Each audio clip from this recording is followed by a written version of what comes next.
India and Canada are now moving to restart trade negotiations that have been stalled for nearly 2 years.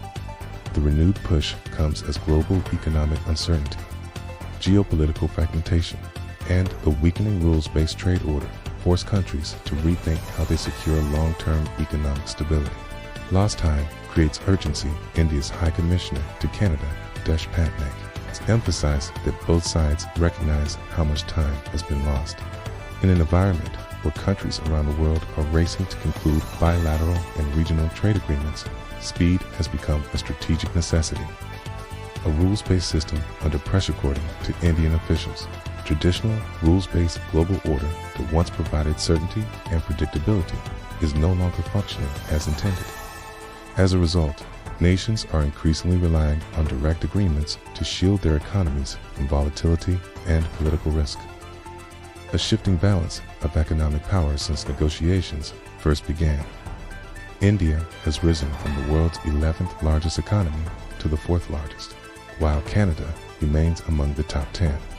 This shift has significantly strengthened India's negotiating position and reduced the need for compromises that may have been necessary in the past.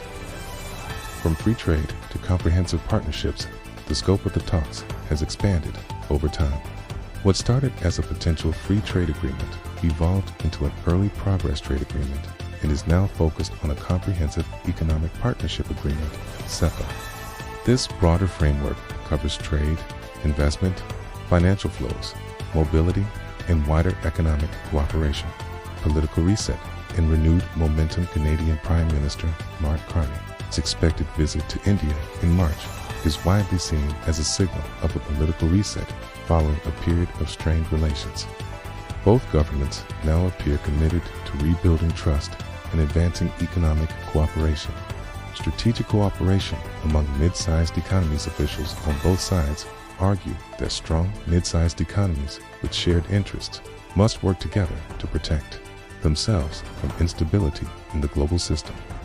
For Canada, which already maintains free trade agreements with most G7 countries, deeper engagement with India supports its broader diversification strategy.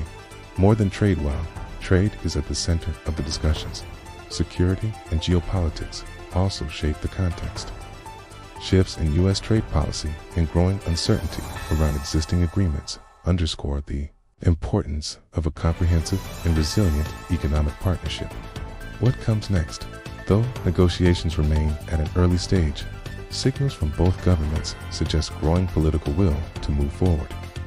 In a fragmented global economy marked by rising trade tensions, renewed India-Canada agreement could serve as a stabilizing force.